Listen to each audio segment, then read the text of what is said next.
حضرت گرامی، اس وقت ہمارے سامنے جو حالات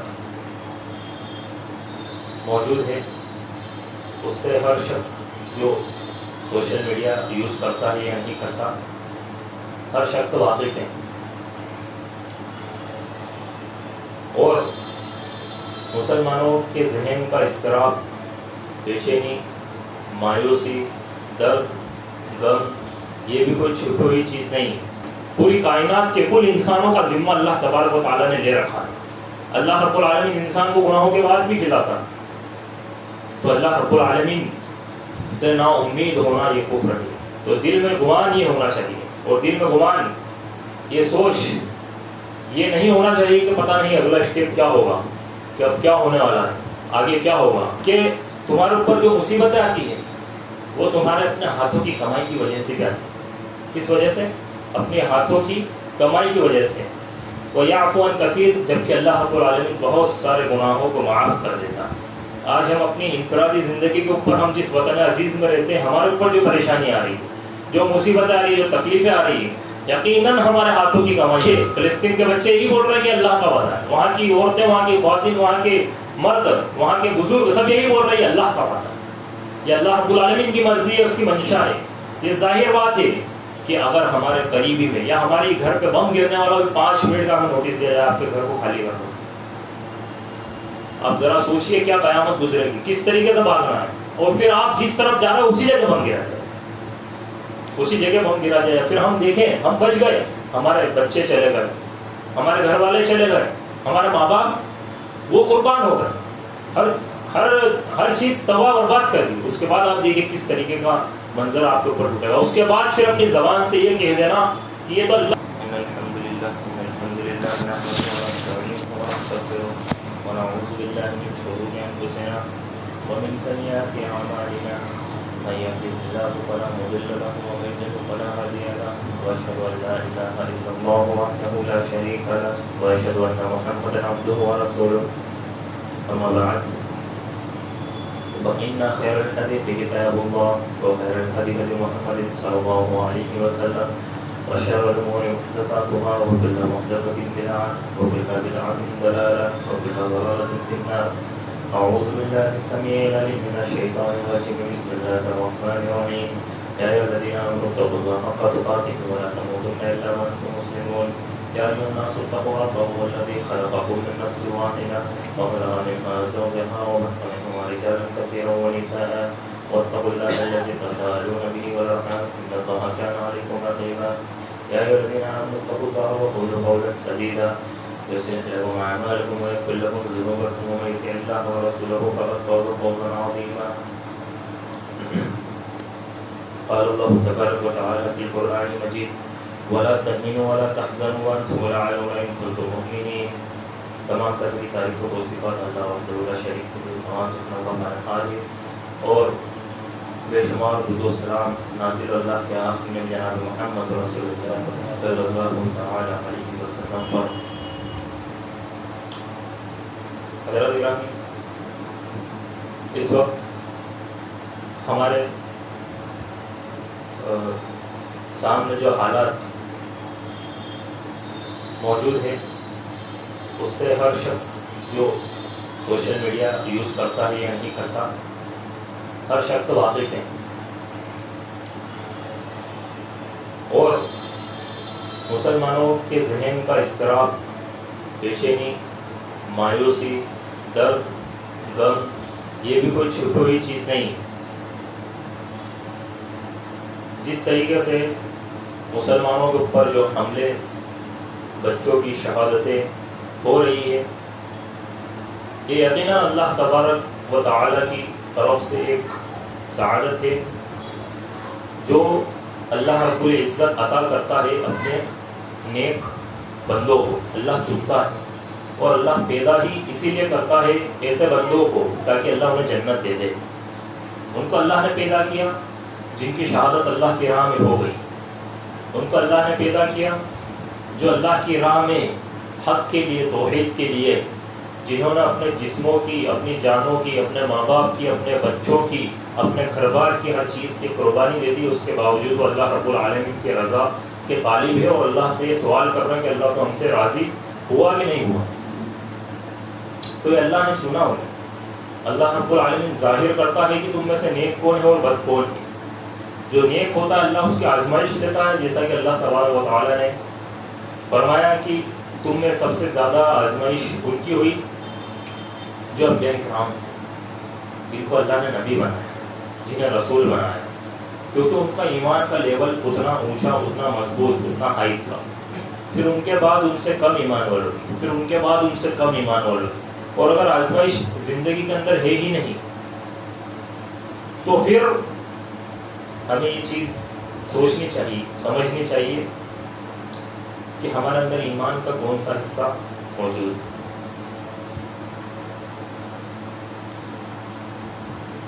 اب سوال یہ ہے کہ شریعت ان حالات میں ہمیں کیا حکم دیتی ہے، ہم کیا کریں، ہماری ذمہ داری کیا ہے.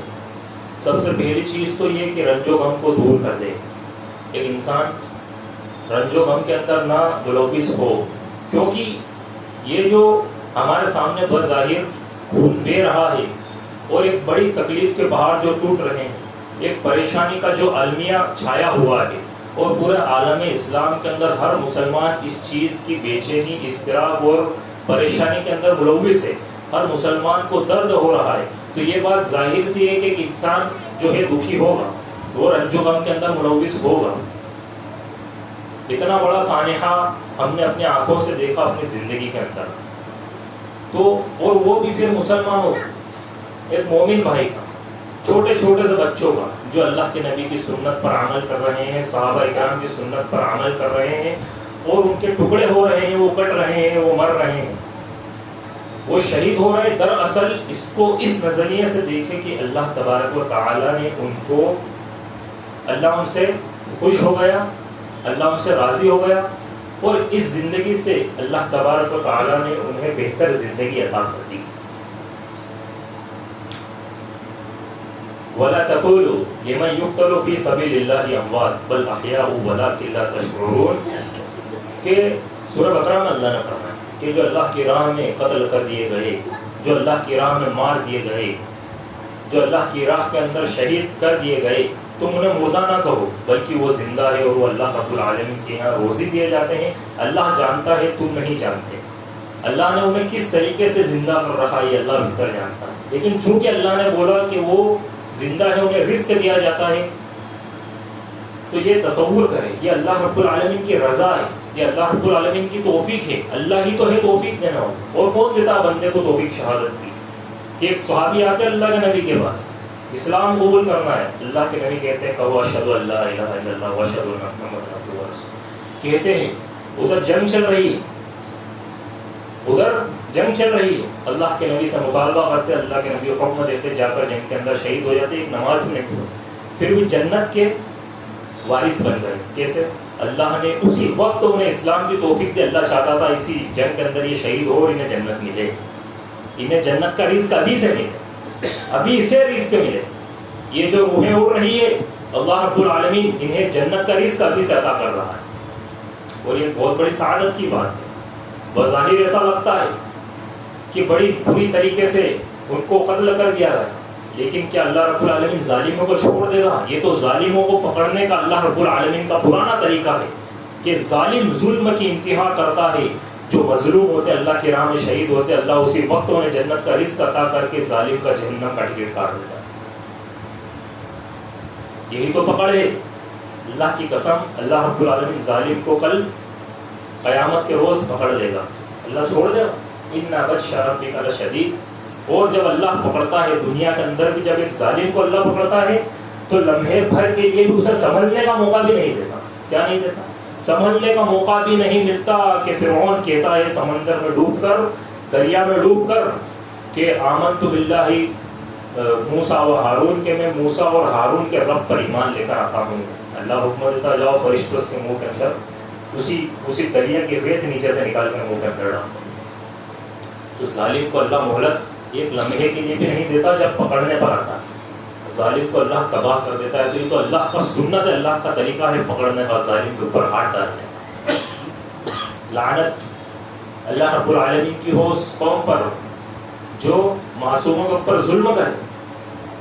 یاد رکھیے اللہ رب العالمین نے انہیں جنت کا وارث بنایا، تو سب سے پہلی چیز کہ رنج و غم دل و دماغ کے اندر نہیں رکھنا ہے۔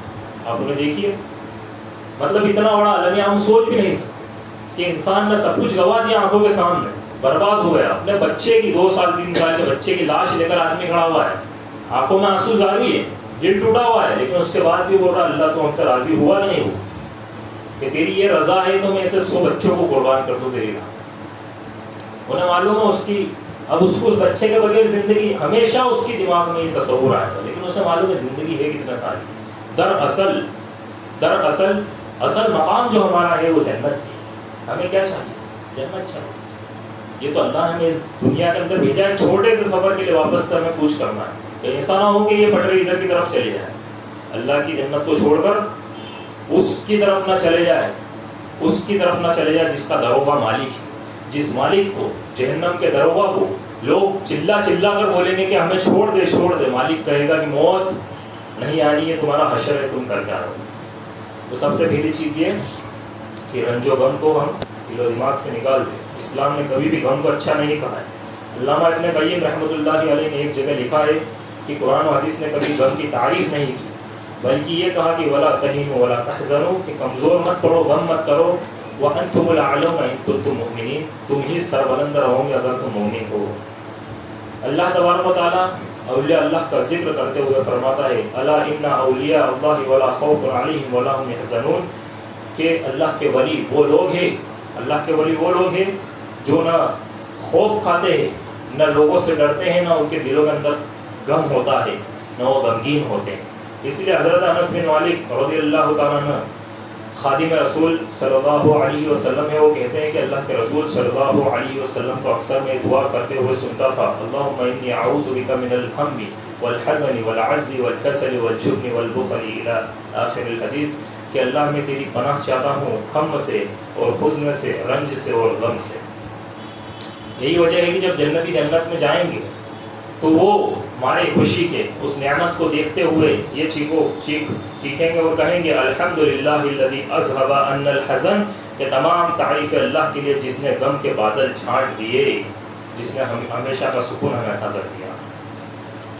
تو نعمتوں کے گھر میں غم نہیں ہوگا، غم نام کی چیز اس نعمتوں کے گھر کے اندر نہیں ہوگی۔ اس طریقے سے حالات کو دیکھ کر ایسا لگتا ہے کہ اب بہتری نہیں آ سکتی۔ ایک انسان یہ سوچ سکتا ہے کہ اب بہتری نہیں آ سکتی، ہر طرف مایوسی ہے۔ اسلام کی نظر میں مایوسی اور نا امیدی یہ اللہ کی رحمت کا انکار ہے۔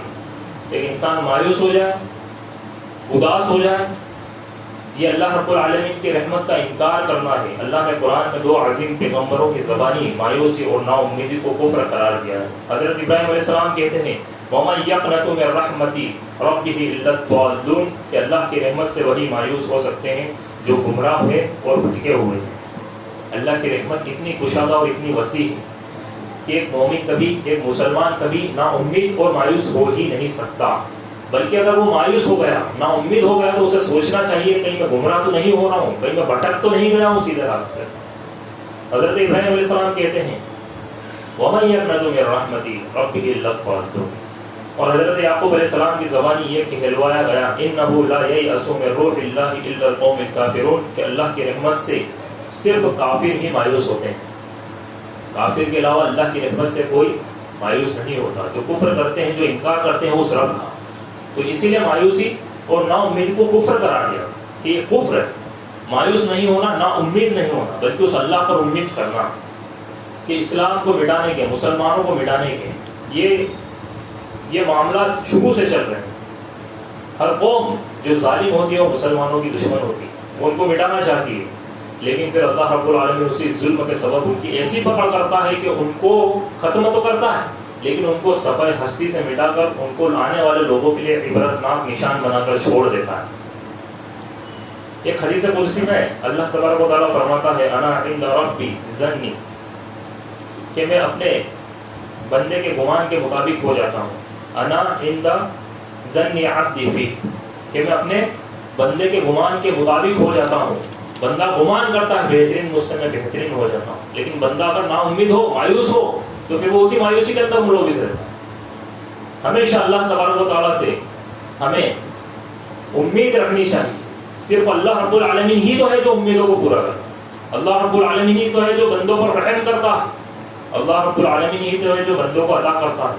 اللہ ہی تو ہے جو بندوں کی سنتا ہے. اللہ ہی تو ہے جو سب سے زیادہ رحم دل ہے بندوں کے لیے. اللہ ہی تو ہے جو اپنے بندوں کو گناہوں کے باوجود کھلاتا ہے. پوری کائنات کے کل انسانوں کا ذمہ اللہ تبارک و تعالیٰ نے لے رکھا ہے. اللہ رب العالمین انسان کو گناہوں کے بعد بھی کھلاتا ہے. تو اللہ رب العالمین سے نا امید ہونا یہ کفر ہے. تو دل میں گمان یہ ہونا چاہیے، اور دل میں گمان یہ سوچ یہ نہیں ہونا چاہیے کہ پتہ نہیں اگلا اسٹیپ کیا ہوگا، کہ اب کیا ہونے والا ہے، آگے کیا ہوگا. اس ڈر کے جذبے کو نکال دیجیے. کیا ہوگا زیادہ سے زیادہ؟ موت آ جائے گی، اس سے زیادہ کیا ہو سکتا ہے بتائیے آپ. کیا وہ موت حقیقی موت ہے؟ کیا یہ موت جو آتی ہے یہ موت حقیقی موت ہے؟ یقیناً یہ زندگی کے اعتبار سے حقیقی موت ہے، لیکن اس کے بعد ہی اصل زندگی شروع ہونے والی. اس کے بعد ہی یہ تو بس ایک منتقل ہونے کا ذریعہ ہے اس زندگی سے اس زندگی کی طرف جو ہمیشگی کی زندگی ہے. جس زندگی کے اندر ایک انسان کو یہ معلوم چلے گا، اس کو یہ معلوم چلے گا کہ وہ زندگی اللہ نے عطا کس لیے کی تھی. اور یہ ایک ایسا راستہ ہے، یہ ایک ایسا سیدھا راستہ ہے کہ اس پہ یو ٹرن کی جگہ ہی نہیں ہے. اس پہ انسان پلٹ کے اپنی گاڑی واپس لا ہی نہیں سکتا. یہاں پہ ایسا نہیں ہے کہ گھوس خوری کر دی، رشوت دے دی تو تھوڑا سا واپس سے موقع مل گیا 2-4 دن کا، یا پھر تھوڑا سا راستے نکل گئے، یا گلی نکال کے اپنے گاڑی کو نکال لیا. نہیں، بلکہ ایک ایسا سیدھا راستہ ہے. انسان بس چلتا جا رہا ہے. یہ سفر ہے، یہ وقت ہے جو کٹ رہا ہے. 1 منٹ جو ابھی گزر گیا، ابھی بج رہی ہے 1:20-25 جو بھی ہو رہے ہیں. 1 بجے کا وقت واپس آج کا لا کے دے دو مجھے. پوری دنیا بھر کی کائنات کی دولت لگا کے 1 بجے کا وقت لا کے دے دو مجھے. 25 منٹ پیچھے خالی، 1 منٹ 10 سیکنڈ پیچھے نہیں لے جا سکتے اس کائنات. کتنے سیکنڈ دیکھتے ہیں. یہ اس طریقے کا راستہ، اس سفر کی طرف ہم جا رہے ہیں جس میں ایک انسان کی اس زندگی سے منتقل ہونے کے بعد واپسی کا کوئی امکان نہیں ہے. اس کے بعد صرف وہ یہی سوچے گا اگر نیک بن کے گیا کہ بہت اچھی میں نے زندگی گزاری، اچھا ہوا اللہ رب العالمین نے مجھے توفیق دے دی، میں اس زندگی کو سمجھ گیا اور میں نے رب کی چاہی زندگی گزار دی، اللہ کے نبی کے طریقے پر زندگی گزار دی. اور کچھ بدبخت ایسے ہوں گے جو اپنے پسینے میں گھٹنوں تک ڈوبے ہوں گے، کندھے تک ڈوبے ہوں گے، سینے تک ڈوبے ہوں گے. اور کچھ تو ایسے بد نصیب ہوں گے جو پورے کے پورے روز محشر میں اپنے پسینے کے اندر گوتے مار رہے ہوں گے. وہ اس وقت سوچیں گے کہ کتنی سی زندگی تھی، کتنی سی، اس سے زیادہ تو میں قبر کے اندر سویا رہا، اس سے کہیں زیادہ گناہ تو زمین کے اندر کی زندگی تھی.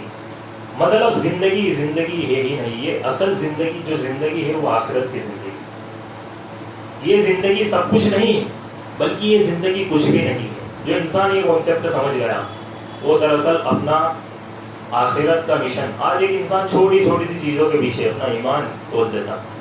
اور یہ حقیقی بات ہے. انفرادی زندگی میں ہم اگر تصور کر اپنے آپ کو ہم دیکھیں، ہم جانچیں، ہم مسلمانوں کی زندگیوں کو اگر آج ہم دیکھیں تو ہمیں معلوم چلے گا جھوٹ ایک عام بات ہے.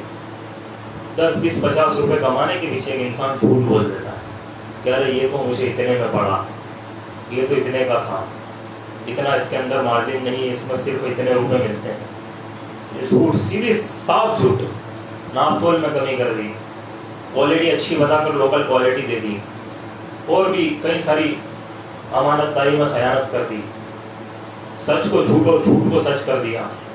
یہ ساری چیزیں انسان کر رہا ہے. کیوں؟ کیونکہ وہ یہی تو سب سمجھ رہا ہے کہ یہی تو سب کچھ ہے، اس کے آگے کوئی، اس کے علاوہ کوئی زندگی نہیں. تو وہ صحابہ کرام اور وہ ایمان والے مومنین جن کا قرآن مجید کے اندر اللہ تبارک و تعالیٰ نے ذکر کیا کہ ابھی ایمان لائے اور ابھی شہید ہو گئے، ابھی ایمان لائے، نماز نہیں پڑھی، شہید ہو گئے. اللہ رب العالمین نے جنت عطا کر دی کیونکہ نماز کا وقت ہوا نہیں تھا، جنگ چل رہی، جنگ میں جا کر شہید ہو. اللہ نے توفیق دی انہیں اس بات کی کہ اسی وقت اللہ رب العالمین نے انہیں ہدایت دی اور وہ اسی وقت جا کر اللہ کی راہ کے اندر شہید ہو. تو دل کے اندر یہ گمان ہونا چاہیے اور اس ڈر کے جذبے کو نکال دینا چاہیے کہ اگلا اسٹیپ کیا ہوگا، یہ آگے کیا کرنے والے ہیں، کیا کر لیں گے، کیا کر لیں گے. دنیا کی بڑی بڑی طاقتیں آئی چلی گئی، بڑی بڑی سلطنتیں آئی چلی گئی، بڑے بڑے حکمران آئے چلے گئے، اپنے آپ کو شہنشاہ اور بادشاہ کہنے والے آئے چلے گئے۔ حقیقی شہنشاہ اس کائنات کا کوئی ہے تو تنہا تنہا اللہ رب العالمین، اس کے علاوہ کوئی شہنشاہ کوئی بادشاہ نہیں ہے اس کائنات کے اندر جو باقی رہ سکتا ہے۔ ان کی ہڈیاں نیست و نابود ہو گئی، زمین ان کی پھسلیوں کو کھا گئی، وہ کہاں گئے؟ سب اپنے آپ کو بڑی بڑی سلطنتیں چلانے والے اور کہنے والے۔ یہ ہمیشہ کی باقی اور بقا کی بات نہیں، ہمیشہ باقی کل من علیہا فان ویبقی وجہ ربک ذو الجلال والاکرام، کہ ہر شے فنا ہو جائے گی اس زمین پر، صرف تیرے رب کی ذات ہمیشہ ہمیشہ کے لیے باقی رہنے والی، اس رب ذو الجلال کی ذات جو بے نیاز ہے، جس نے کسی کو جنا نہیں، نہ وہ خود جنا گیا، وہ تنہا ہے، وہ اللہ رب العالمین۔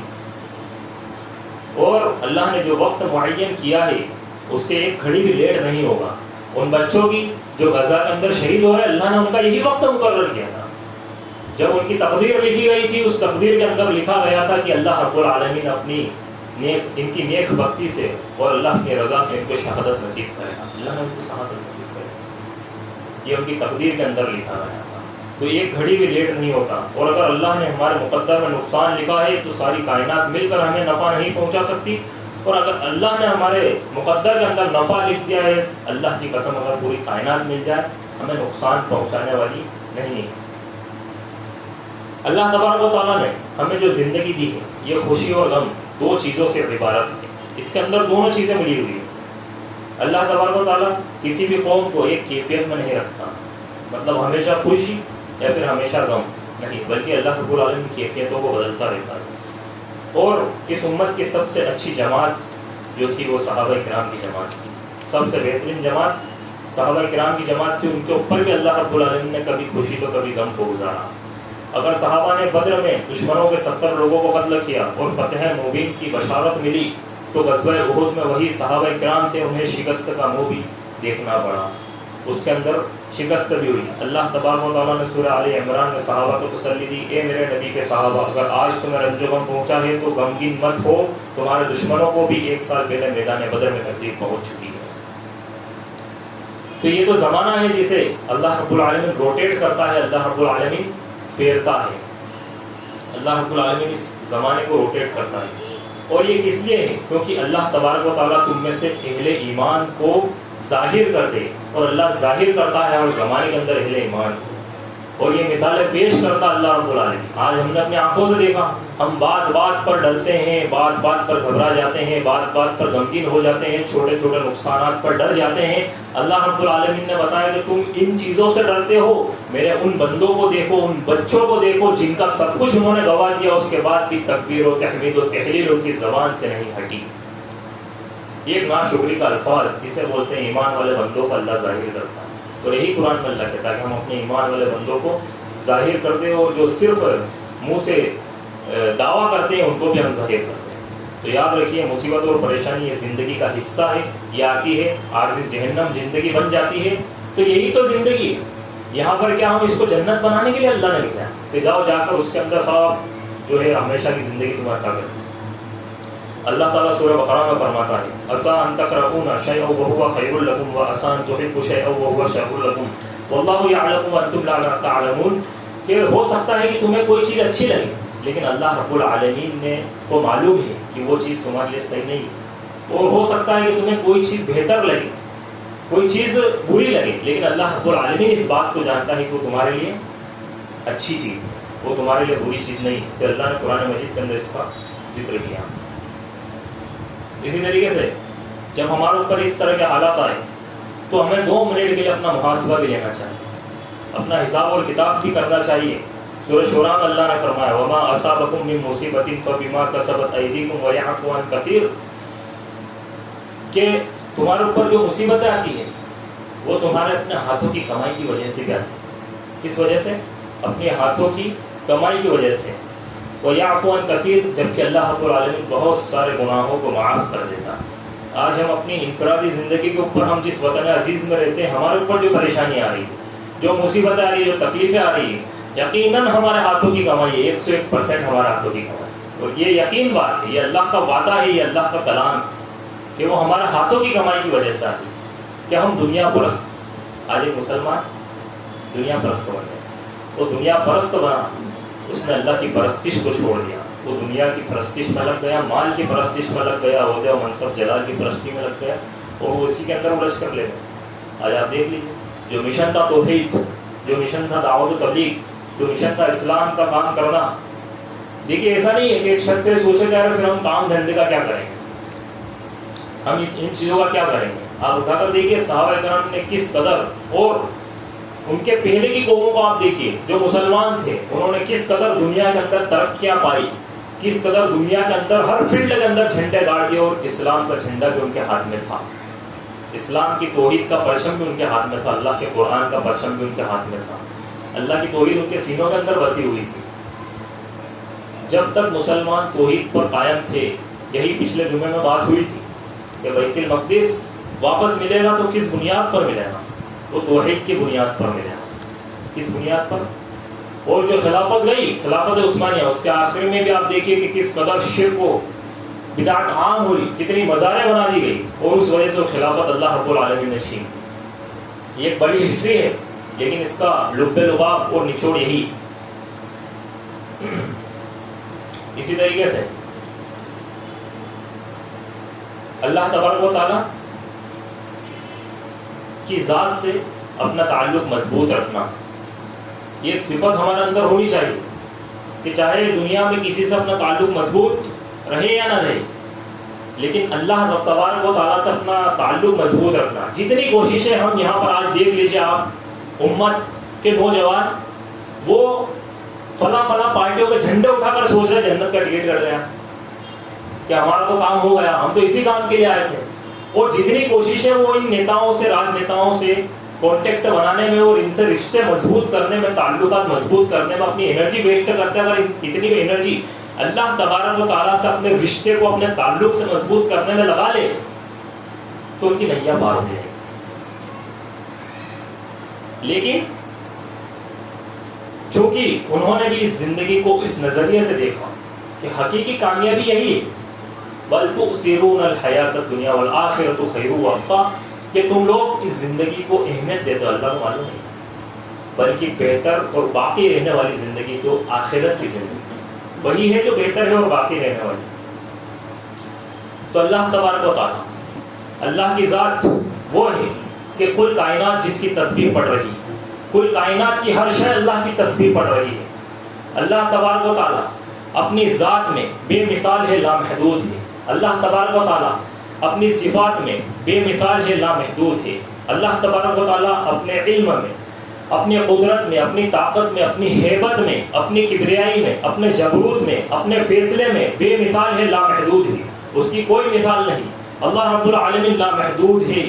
سبح للہ ما فی السماوات وما فی الارض, کہ اللہ تبارک و تعالیٰ کی تسبیح بیان کرتی ہے ہر وہ چیز جو اس زمین اور آسمان کے درمیان ہے. وہو العزیز الحکیم, وہی غلبے والا ہے, وہی حکمت والا ہے. سبح کا ایک معنی یہ ہے کہ تسبیح ایسی کہ مسلسل تسبیح بیان ہو رہی ہے, وہ چیزیں کبھی خاموش نہیں ہوتی.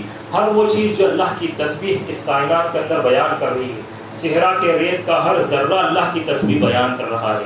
صحرا کے ریت کا ہر ذرہ الحمدللہ, اللہ اکبر, سبحان اللہ کی صدائیں بلند کرتا ہے. بارش کا ہر قطرہ اللہ کی تسبیح بیان کر رہا ہے. ہوا کا ہر ذرہ اللہ تبارک و تعالیٰ کی تسبیح بیان کر رہا ہے. ہر پتے کے اندر کی ہر نس کے اندر کا ہر باریک ذرہ اللہ رب العالمین کی تسبیح و تحلیل بیان کر رہا ہے. سمندر کی مچھلیاں اللہ کو یاد کر رہی ہے. سمندر کے اندر کے کیڑے مکوڑے اللہ کو یاد کر رہے ہیں. اڑنے والے پرندے, پر کھولنے والے پرندے, پر سمیٹنے والے پرندے, پھاڑنے والے جانور, دہاڑنے والے جانور, چنگھاڑنے والے جانور, ڈسنے والے جانور, دودھ دینے والے جانور, دودھ نہ دینے والے جانور, راتوں کو نکلنے والے جانور, دن کو نکلنے والے جانور, تمام کے تمام اللہ تبارک و تعالیٰ کی حمد, اس تنہا بادشاہ اور شہنشاہ کی حمد و ثنا بیان. اللہ رب العالمین کی ذات وہ ہے. اللہ رب العالمین کی تسبیح و تحلیل ہر جاندار اور بے جان چیز بیان کر رہی ہے. اس کائنات کے اندر جتنی کل چیزیں ہیں, کل کی کل چیزیں اللہ رب العالمین کی تمہید اور تحلیل بیان کر رہی ہے. اللہ رب العالمین کی ذات وہ کل کائنات اللہ کے ذکر سے گونج رہی ہے.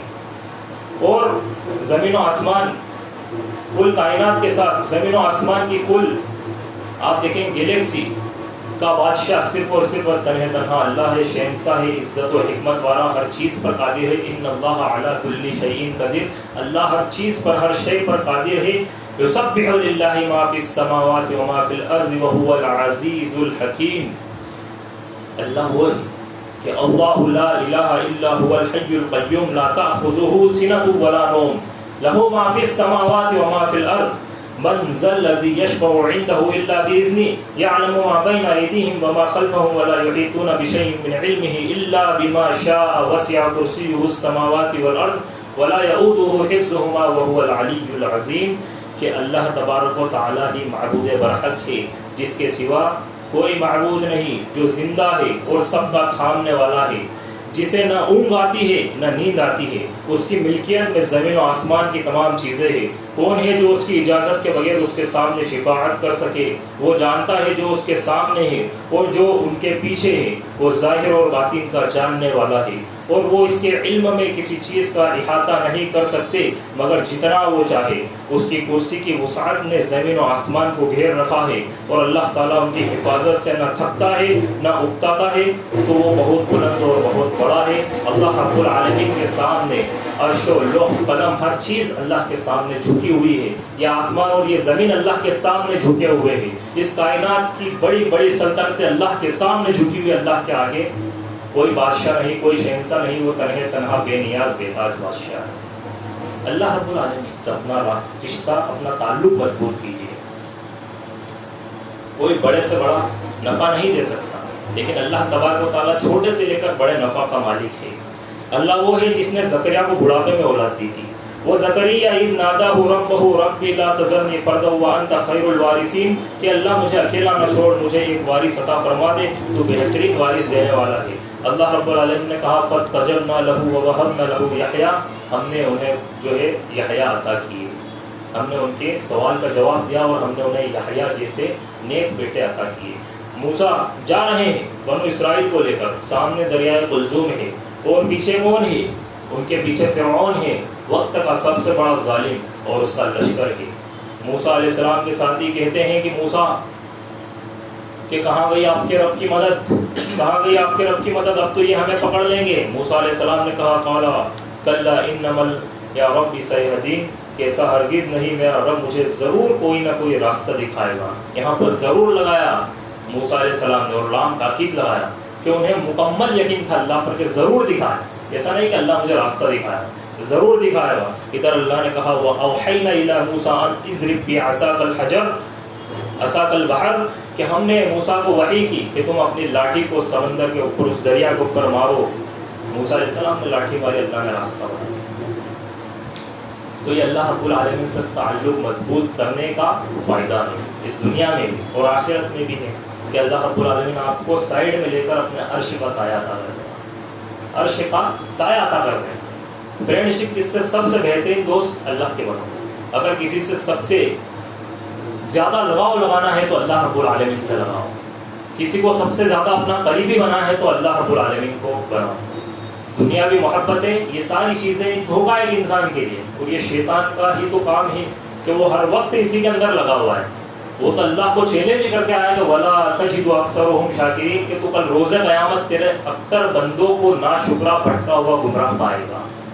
اللہ نے اس کو چھوڑ دی کل روز قیامت کے، اور وہ یہ قسم اللہ نے قرآن مجید کے اندر اس چیز کا ذکر کیا۔ اب اس سے بڑی بات کیا ہو سکتی ہے کہ شیطان نے کہہ دیا کہ تیری عزت کی قسم کھا کے کہتا ہوں کہ میں تیرے اکثر بندوں کو گمراہ کر دوں۔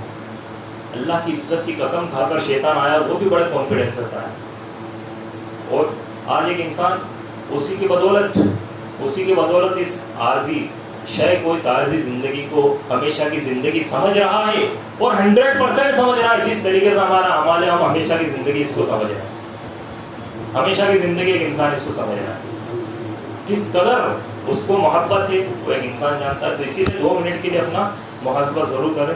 1-2 بات رکھ کے اپنی بات کو ختم کروں گا۔ اللہ رب العالمین سے لگاؤ لگائیے۔ حضرت ابراہیم خلیل اللہ نے اللہ سے لگاؤ لگایا تھا، اللہ سے دوستی کی تھی، اللہ کے خلیل تھے۔ کون تھے؟ خلیل کا لفظ دیا، قلنا یا نار کونی بردا وسلاما علی ابراہیم، جب منجنیق کے اندر بٹھا کر حضرت ابراہیم علیہ السلام کو اس آگ کے اندر ڈال دیا گیا جس سے باہر آنے کا کوئی امکان نہیں، کوئی امکان نہیں، عقل فیل ہے اس کے آگے۔ یہ جو بولتے ہیں نا، یہ منکرین حدیث جو حدیثوں کا انکار کرتے ہیں، کہتے ہیں کہ یہ چیز ان کے غیر مسلموں کے، ان فلاں لوگوں کے، ان کے نہ ماننے والوں کے سمجھ میں نہیں آ رہی، ان کو کیسے سمجھائے ہم کہ یہ حدیث سمجھ سے باہر جا رہی؟ تو وہ تو یہ بولیں گے کہ آنکھ کے اندر جانا ظاہر سی بات ہے، جل جانا، ان کو آپ یہ بولیں گے بندہ باہر نکل سکتا، نہیں مانیں گے۔ یہ اللہ کا معجزہ ہے۔ اللہ رب العالمین نے کیا قلنا یا نار کونی بردا وسلاما علی ابراہیم، کہ ہم نے آگ کو کہا کہ یہ آگ تو ٹھنڈی ہو جا حضرت ابراہیم علیہ السلام کے اوپر سلامتی کے ساتھ، سلامتی کے ساتھ ٹھنڈے ہو جانا۔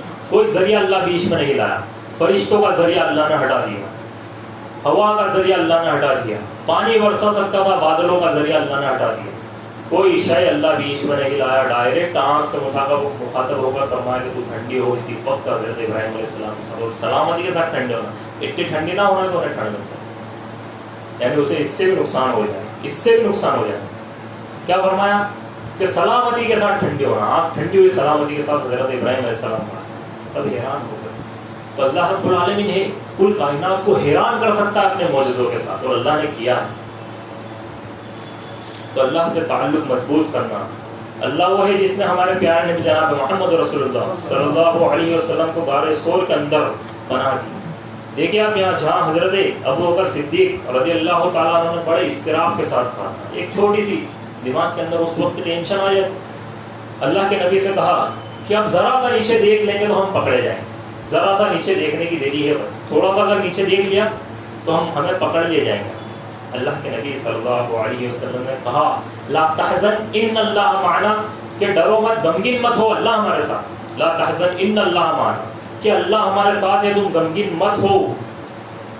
تو اللہ رب العالمین نے اس جگہ کس قدر اللہ کے نبی کی مدد کی کہ وہ چراغ جو خاتم الانبیاء، وہ چراغ جو رحمت للعالمین، وہ نبی کونین جو رحمت للعالمین ہے، جو تمام انبیاءوں کے سردار ہے، جو جن کو اللہ تبارک و تعالیٰ نے کل کائنات کے لوگوں پر فضیلت عطا کی، جن کی بدولت، جن کی دعوت و تبلیغ کی، جنہوں نے جو پریشانیاں سہی، اللہ کے نبی جناب محمد رسول اللہ صلی اللہ علیہ وسلم نے آج ہمیں اسلام ملا، آج ہم اس چمن کے پھول ہیں کہ جس چمن کی سینچائی صحابہ کرام اور اللہ کے نبی نے اپنے خون سے کی تھی، اللہ تبارک و تعالیٰ نے اللہ کے نبی کو بچایا، اللہ کے نبی کو اس جگہ آپ دیکھ لیجئے کس قدر پاس، صرف نیچے دیکھ لیتے، اللہ رب العالمین نے ان سے توفیق چھین لی، مشرکین مکہ سے وہ نیچے نہیں دیکھ سکے، اللہ رب العالمین نے ان کی آنکھوں پر پردے ڈالے، اللہ ہر چیز پر، ہر شے پر قادر ہے۔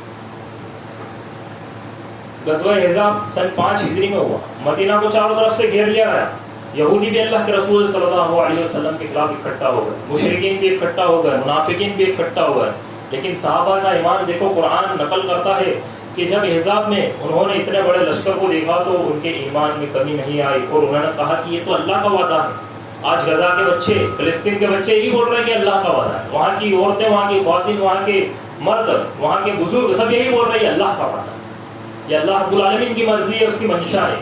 یہ ظاہر بات ہے کہ اگر ہمارے قریبی میں یا ہمارے گھر پہ بم گرنے والا 5 منٹ کا ہمیں نوٹس دیا جائے آپ کے گھر کو خالی کر دو،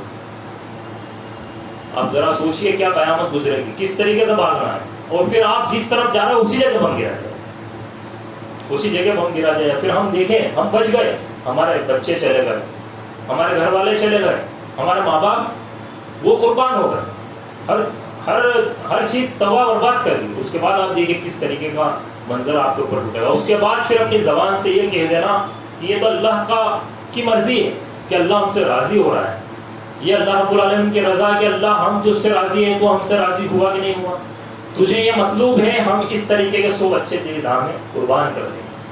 تو یہی صحابہ کرام کا نعرہ تھا کہ یہ تو اللہ کا وعدہ ہے غزوہ احزاب کے اندر۔ تو اللہ کے ساتھ اپنا تعلق مضبوط بنانا، یہ دراصل یہ بہت ضروری ہے، بہت ضروری ہے، چاہے دنیا کے اندر کسی سے اپنا تعلق مضبوط ہو نہ ہو، اللہ رب العالمین سے تعلق مضبوط بنائیے، اللہ دنیا کے اندر مدد کرتا ہے اور کر کے رہے گا۔ اللہ نے کہا کہ میں اپنے رسول کی اور ایمان والوں کی مدد کر کے رہوں گا، ہر حال میں کر کے رہوں گا۔ اب اگر ایک انسان ان پریشانیوں سے دوچار ہوتا ہے، ایسے سانحہ اور ایسے عالمیہ گزرتے ہیں، اور اگر اس کے اندر سب کچھ اس کا برباد ہوتا ہے، اکیلا بچتا ہے یا خود بھی چلا جاتا ہے، تو یہ بھی اللہ کی مرضی ہے، اللہ کی مدد ہے کہ اللہ رب العالمین نے اسے شہادت کی توفیق دے دی، اس وقت شہید ہونے کی توفیق دی، اور اس سے بڑی توفیق اور کیا ہو سکتی ہے اس وقت ایک بندے کے لیے بتائیے کہ دشمنان اسلام کے ہاتھ پہ بیعت کرنا اور ایک طرف شہید ہونا، ان دونوں میں کتنا فرق ہے بتائیے آپ۔ اللہ رب العالمین گمراہ کرتا ہے اور اللہ رب العالمین ہدایت دیتا ہے، لیکن جب بندہ گمراہی کی طرف چل کے جاتا ہے اللہ رب العالمین اس کو اس طرف دوڑا دیتا ہے، جب ہدایت کی طرف چل کے جاتا ہے اللہ رب العالمین اس کو اس کی ہدایت دے دیتا ہے۔ ایک بندے کو کچھ لوگ بولتے ہیں ایک بندے کے اوپر منحصر ہے، اللہ تھوڑی نہ گمراہ کرتا، اللہ تھوڑی نہ ہدایت دیتا، تو پھر یہ حدیث دیکھیں آپ نے، اللہ کے نبی نے فرمایا کہ جب بندہ اللہ کی طرف ایک بارش کا بڑھتا ہے اللہ اس کی طرف ایک ہاتھ بڑھتا ہے، جب بندہ اللہ کی طرف چل کے آتا ہے اللہ اس کی طرف دوڑ کے آتا ہے۔ تو یہ اللہ رب العالمین کی رحمت ہے، ہمارا دل مائل ہونا چاہیے۔ اللہ نے فطرت رکھی ہے ہر انسان کی زندگی میں سے بہت سارے مواقع آتے ہیں کہ اس کو توحید سمجھ میں آتی ہے، کیونکہ توحید پر اللہ رب العالمین نے فطرت اسلام دی ہے۔ اور آج ہم یہ بھی دیکھیں کہ ہم جس ملک کے اندر رہتے ہیں وہاں پر ہم نے کتنی دعوت و تبلیغ کا کام کیا، کتنے لوگوں کو دین کی دعوت دی، کتنے لوگوں کو توحید کی دعوت دی۔ اللہ رب العالمین ہدایت دینے والی ذات، ایسے ایسے لوگوں کو اللہ نے ہدایت دی کہ جن کا ہم تصور نہیں کر سکتے۔ ان کے واقعات اگر آپ اٹھا کر پڑھیں گے کہ 20ویں صدی میں کتنے لوگوں نے اسلام کو قبول کیا، 19ویں صدی میں کیسے کیسے لوگوں نے اسلام کو قبول کیا، آپ کو معلوم چلے گا کہ کس قدر لوگ ہم تصور بھی نہیں کر، ایسا کوئی شخص منصور میں موجود نہیں ہوگا۔ اتنے کٹر دشمنوں کو اللہ رب العالمین نے مسلمانوں کا حبیب، مسلمانوں کا دوست اور مومن کی کیٹیگری کے اندر شامل کر دیا۔ تو اسی لیے ہمیں چاہیے کہ ہم اللہ کے رحمت سے مایوس نہ ہو، سب سے پہلی چیز اس چیز کو اور غم اور حزن کو دل کے اندر سے نکال دیں۔ جو پریشانی آتی ہے اللہ کی مرضی سے آتی ہے، اللہ رب العالمین ہم سے شہادت لیتا ہے، اللہ رب العالمین توفیق دیتا ہے اس بات کی، اور سب سے بڑی بات اللہ رب العالمین بے ایمانوں کو اور ایمان والوں کو چھاڑتا ہے، ان کو ظاہر کرتا ہے۔ آخر میں اللہ رب العالمین سے دعا ہے کہ اللہ ہمیں کہنے اور سننے سے زیادہ عمل کرنے کی توفیق عطا فرمائے۔